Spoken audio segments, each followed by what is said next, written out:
un applauso grande. Volevo salutare anche Torino, grazie a Piamuno, grazie a Mela, e ovviamente tutti gli amici del gruppo Folco San Pietro di Semini.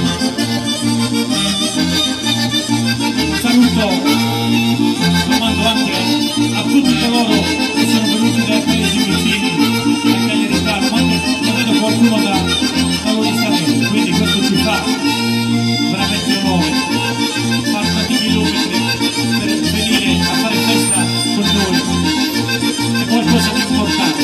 Andiamo a salutare gli artisti che stasera hanno dato il massimo affinché questa serata uscisse nel migliore dei modi.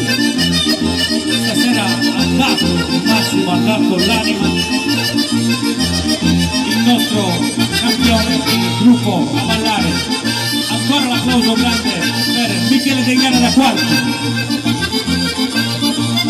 la Omega se più.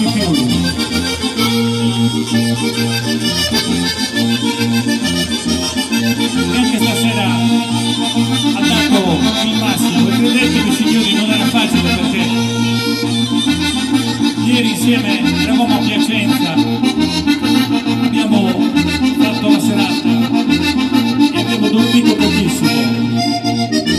Siamo rientrati in aeroporto, abbiamo fatto dall'aeroporto direttamente qua ad Assemini, però a lui di tutto questo non gliene frega niente, perché non si vede assolutissimamente niente, anzi devo dire che per l'ennesima volta anche stasera ha tirato fuori dal cilindro nuovi passaggi, un fuori classe in continua evoluzione che corrisponde al nome di Roberto Facca.